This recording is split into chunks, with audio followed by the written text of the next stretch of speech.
Substance abuse, including alcohol and illicit drugs, negatively impacts those who abuse them, their family, and society, often with serious health and financial consequences. On this edition of Our Voices, we will discuss women surviving alcoholism and substance abuse. We will also hear from women personal stories of recovery in the road to sobriety and health specialists to give us some medical perspective on addiction. Hello and welcome to this week's episode of Our Voices. I am Jeannie Niwa, and here with me are my co-hosts Siminishi Ekoye and Oriane Itagishaka.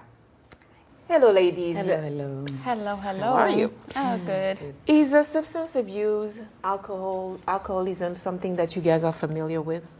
Oh, yes. I think alcoholism, substance abuse is one of the problems many societies share across the globe, I would say. And growing up in Ethiopia also, it was a problem among the youth. And various studies also show that, young people have this greater use of substance use compared to the general population, right? And this includes alcohol, chat, which was very common in Ethiopia, and also cigarette. And when it comes to alcoholism specifically, I've seen studies that alcohol addiction or alcoholism is one of the imminent danger among the young population. This is like school-age children, high school, university, and college, especially in urban areas. So yes, I'm very familiar with, and I have a lot of friends also who, are addicted, even women. Yeah, and that's the thing for me. I mean, you have a lot of people on the continent, even here, who really, when it comes to alcohol and wine, beer and wine especially, they don't see it as a substance that can be actually abused.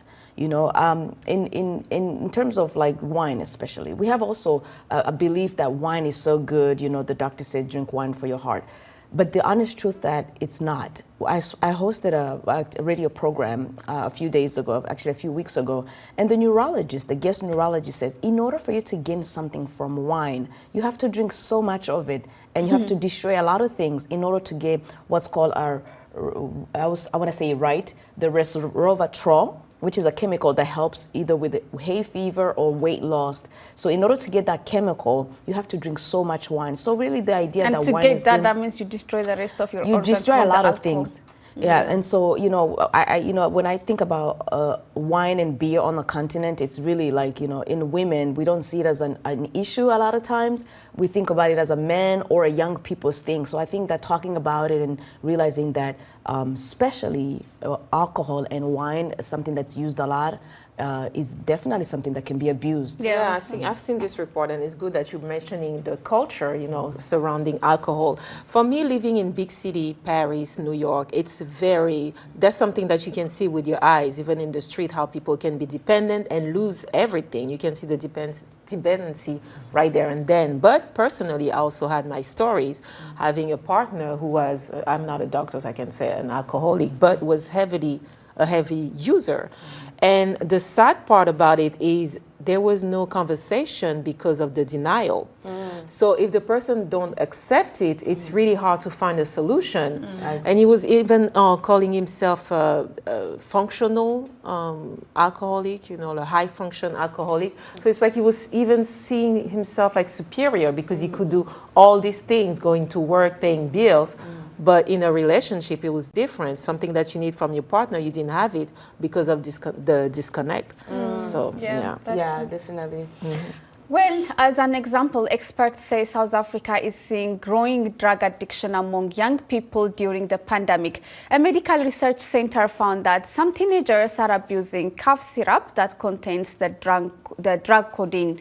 Franco Pogolsi looks at the drug addiction problem and efforts to rehabilitate using this report from Johannesburg. This once popular park in the Johannesburg neighborhood of Norwood is now littered with empty bottles of cough syrup left behind by young codeine drug abusers. More teenagers are succumbing to the addictive painkiller, says researcher Sifokazi Dada.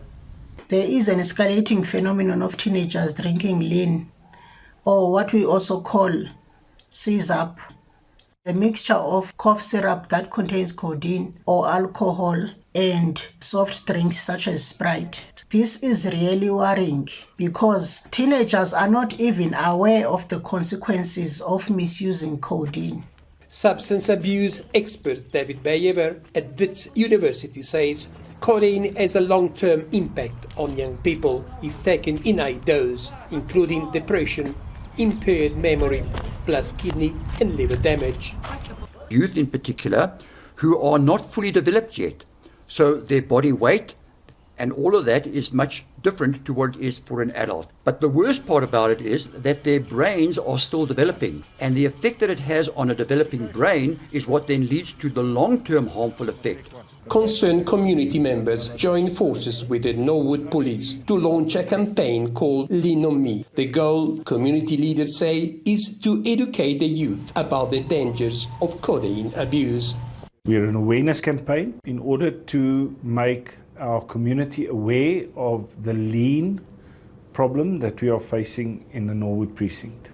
We do marches, we go door to door, and it's important for us to inform our community, specifically parents, what to be on the lookout for and how to identify that your kid's involved with drugs. The cough syrups are available over the counter in South Africa's pharmacies.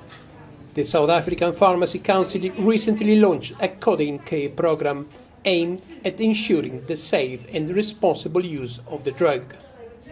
All pharmacies are linked and you have to give your ID number to obtain codeine-containing products. So then if I buy it at this pharmacy and tomorrow I go to another pharmacy, they will pop up a red light saying I already got it, and then obviously you won't issue that. Unless the program is enforced, however, the syrups will be easy to obtain and children will be at risk of developing this harmful addiction. Franco Puglisi for VOA News, Johannesburg. Yes. Well, to understand the state of addiction, primarily focusing on medical and a psychological perspective of alcoholism and substance abuse, we are joined via Skype by Dr. Nzinga Harrison. She's the Chief Medical Officer and the co-founder of Eleanor Health in Decatur, Georgia, and co-founder also of the book On Addiction, 6 mind-changing conversations that could save a life. Dr. Harrison, thank you so much for being with us on Our Voices. Good morning. Thank you for having me. Well, now, what inspired you to write the book on addiction, and why do you believe that it's essential to change the way people think about it? It's really the conversation you all were just having. I've dedicated my professional life to changing the way we treat people with addiction, not only in the healthcare system, but also in everyday life, the stigma, the discrimination that they face that can make it hard for a person to say, I have alcoholism, or to ask for help. And so the stories that you all were sharing about the increasing use of alcohol around with women, the terrible health effects that we're seeing, the idea that I'm a functioning alcoholic, which is really like, even though this is having negative impact on my health and my life, it's not safe to ask for help. I hoped that this book would give a different idea about addiction so that we can practice prevention and hopefully stop addiction, but certainly stop the crisis. Right, yeah. Ms. Harrison, I shared earlier, like you said, having a partner who's a heavy drinker. How do you deal with that when the person is in denial? What can you say so there's like a wake-up call? Yes, there's a script in the book on addiction that is actually for talking to a loved one that you care about. The one thing is that we have the idea of addiction only as severe, when really addiction can be mild, moderate, or severe. And like this graphic you're showing has biological inputs, emotional inputs, environmental inputs. And so the first thing you just say is, I'm worried. I'm concerned about you. I care about you. Can we take a look at this? But it's also important for loved ones to get their own support, even if that person is not ready to change their use pattern. Mm-hmm. Absolutely. As we just talked earlier, you know, I have friends who only say they drink occasionally, or they know their limit. If they want, they can stop, but at the same time, they keep drinking every day. So when do we say that someone is addicted? What are the behaviors they show? Yes, so the big title for addiction is you continue to use despite negative consequences. So there are benefits to all substances, and we use them to have fun, to connect with people. But when you feel like maybe you should cut back, or when your loved ones are talking to you about it and you're annoyed, or you feel guilty, or you need it first thing in the morning when you open your eyes, that's a questionnaire called the CAGE: cut back, C; annoyed, A; guilty, G; eye opener, E. If you answer yes to only one of those questions, we're concerned about your use. What about the legalization of things like marijuana and cut, maybe in Ethiopia, the chewing of the chat? And, does legalizing a substance make it more, I guess I would say, available to use, or is just a way to maybe just to curb the fact that if you just get arrested, it's not really a big deal? What do you think about legalizing some substance abuse substances? Yeah, there are two sides of it. So the answer to your question is yes, legalizing a substance means more people will use it because they think it means it's safer. Legalizing a substance does not mean it's safer. It still has its same addictive risk. It still has the potential for negative health and social consequences. But what it does do is keep from sending people to jail who need treatment. And so by decriminalizing substances, we can treat addiction as the health condition it is, rather than as a legal problem. But we have to manage it. So legalizing marijuana, we will see more youth and older people using marijuana. We will see the consequences of that. The healthcare system has to be ready. We wish we could keep you longer, but we will have to pause right here. Thank you so much, Dr. Nziga Harrison, co-author of the book, An Addiction, 6 Mind-Changing Conversation That Could Save a Life, and Chief Medical Officer and co-founder of Eleanor Health in Decatur, Georgia, for joining us. Thank you so much. Well, it's time for a quick break. When we return, we'll continue this discussion with Kenyan TV personality Nakata Mwenda, who will share her thoughts on the issue of substance abuse, especially for African women, and how she personally overcome her addiction to alcohol as she marks 7 years of sobriety. And as usual, we want to hear your thoughts on this topic, as well as tips on the best ways you see in tackling this disease in your communities. Share this on our social media platforms at VOA Africa. We are on Facebook, Instagram, and X, formerly known as Twitter. Use the hashtag VOA Our Voices. Stay with us and we'll be right back.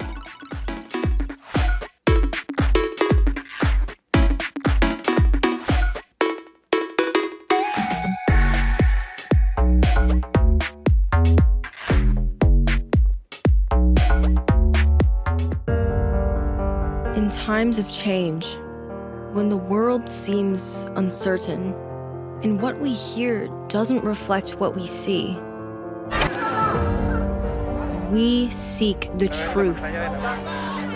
When we are told only part of the story, we lose trust. In moments of crisis, our dreams, hopes, and wishes for a better tomorrow depends on a free press. At Voice of America, we bring you the stories that people take risks to see. We connect the world and unite it with truth. At Voice of America, we show you the whole picture.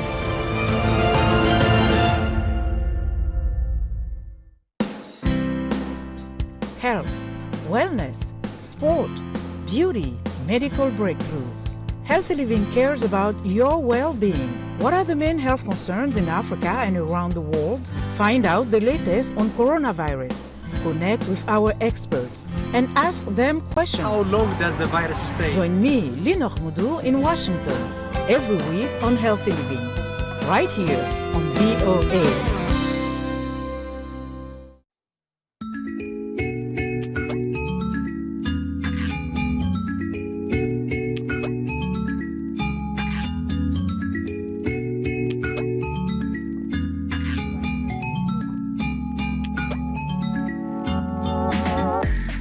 Welcome back. You are tuned into Our Voices. We are turning our attention into recovery of drug and substance abuse with a focus on awareness and prevention. For this, we are taking a closer look from on the ground. We invited Ms. Kata Muenda, who is joining us via Skype from Kenya. She is the chairperson of Graceful Youth Recovery Center, a community-based organization that focuses on vulnerable groups such as women and children affected by substance abuse. Celebrating her 7th year of sobriety, Ms. Kata's mission is advocating women's socio-economic empowerment after recovery. Ms. Muenda, welcome to the program. Thank you, thank you. Good morning. Good morning. So what would you say was the main factor that made you vulnerable, to alcohol abuse? I started drinking at a tender age at 18 years old, and I aspired to be a pilot, and I went to flying school and got my first license, which is a private pilot's license. And what happened is, as I was anticipating to continue with a commercial license, our parents went through some financial challenges, and we were forced to take up courses that were not what we desired. And this, I reflected many years later. I felt that because I did not pursue the aviation career and was called to university to pursue a nutrition degree, I'm a nutritionist by profession. Because I was called into a public university, we were used to a very affluent kind of lifestyle. It was the inability to cope with a drastic change in the status economically. Because 1 minute we have almost everything, not lacking anything, and now we have limited funds. I did not understand it then. And because I had started experimenting with alcohol at the flying school, something that I had never done before, when I went to the university by force, yet I had qualified by merit, I chose it as a coping mechanism. Anytime I thought of, I would be a pilot, I would be in America pursuing my aviation career, and I would come back and fly with a major airliner in Kenya. So it was the drastic change and not being supported or not having people understand that it was a big deal. It was a big deal. So I was depressed because of the drastic changes. Not knowing the continuous use of the alcohol in university and later on in my career would lead to the alcoholism. Wow. Well, definitely congratulations on your journey. And I really love the work that you do because really, like you said, it brings focus to women, especially young women, and how they become substance abuser without even knowing it. Now, before we continue, let's listen to some women on the ground, on the continent, about how they view substance abuse and alcoholism, as well as their impact in our Your Voice segment. And we'll hear from Happiness Chinigwa, a women's rights advocate, and Tabita Chikoleka, a student, and Caroline Mkalamba, a teacher. Take a look, and then we'll get back.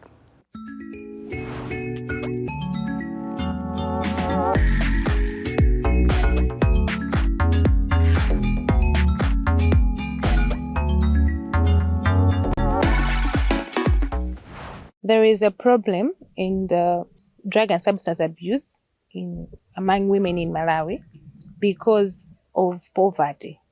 Most of the women in Malawi are poor, and they tend to seek for monetary help from men who are wealthy, who expose them to drugs and substances. Once one is abused sexually, the effects are you get unwanted pregnancies, unplanned pregnancies. And once a woman gets an unwanted pregnancy from a poor background, it puts a pressure on their families. It is hard for women to be independent and make their own decisions because we're exposed to different environments, school, church, and home, you see. And the church community isn't as big as the peers, social media and whatnot. So those things are putting things into women's mind that you're supposed to be doing certain things to be accepted. You're supposed to be drinking. You're supposed to be dressing certain type of ways. You understand? And so those things affect people's mental health, especially women. And we don't have people to go to, to express to them what is going on because we're going to be judged. You understand? So because of also those things, we turn to drug and substance abuse. That is like the only way we feel like that is the way forward. I think the problem is not alarming because in our society, you're taken as a wayward person, especially for women, if you're taking alcohol or substance abuse.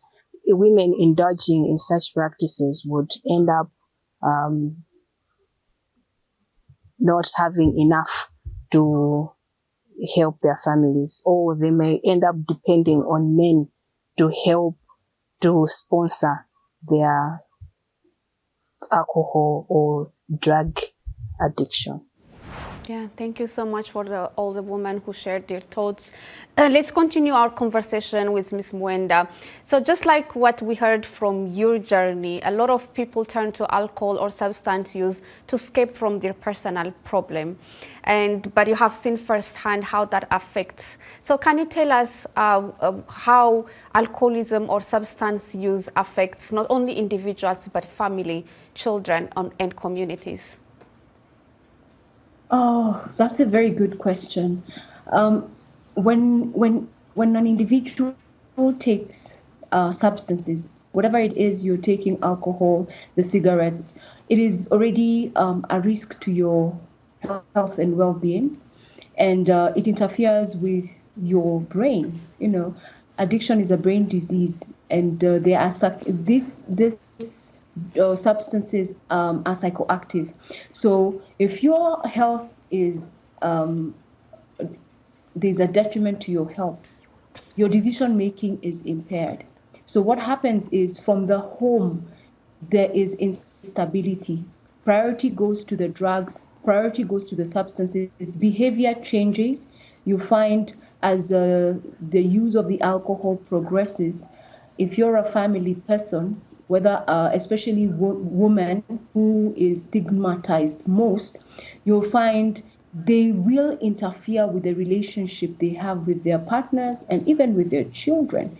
And children do what they see and not what they are told. Mm-hmm. So from an early age, using alcohol or substances in your environment, which is in their home, will influence the decisions the children make, so that even later on in life, because of the normalization of the substance use, then they will automatically be driven in that direction. When we talk about the economics, then you find if all the money is going to the substances, then you find people unable to pay rent, then unable to make ends meet. They are working or in business, then their performance is interfered with, and within no time, poverty knocks the doors. And even referencing my situation and many others who have battled or continue to be in alcoholism, I'll tell you, the fact is the priority becomes that substance that makes you feel good.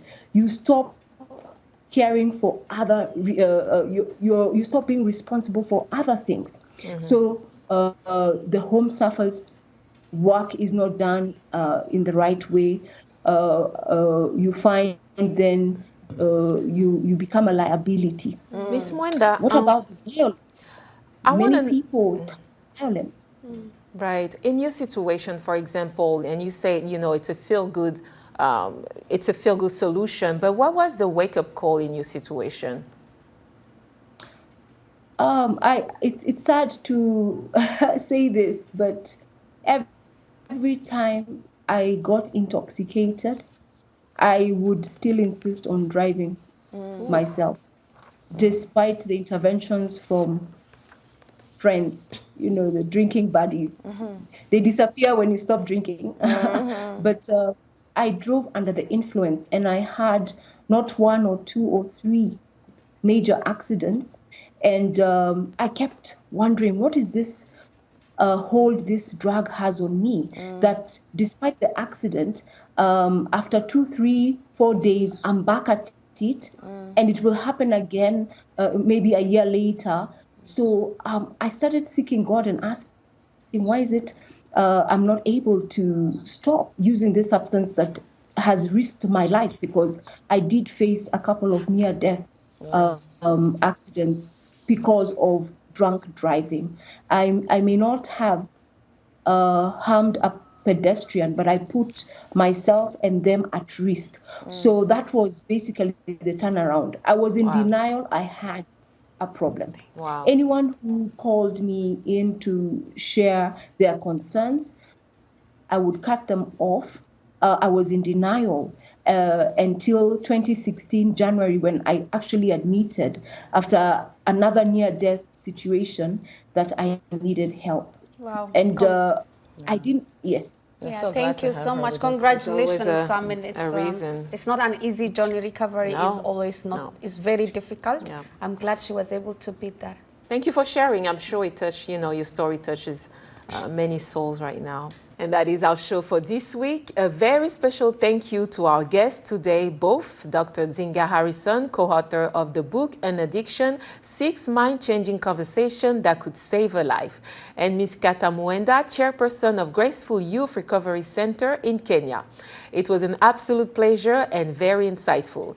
Be sure to watch our voices on our website at voaafrica.com or our YouTube channel, where you can catch up on the latest episodes and the world's top news story. Now, on behalf of my co-host, editorial and production team of Our Voices, thank you for tuning in. Until next time, take care of you and yours. Cheers.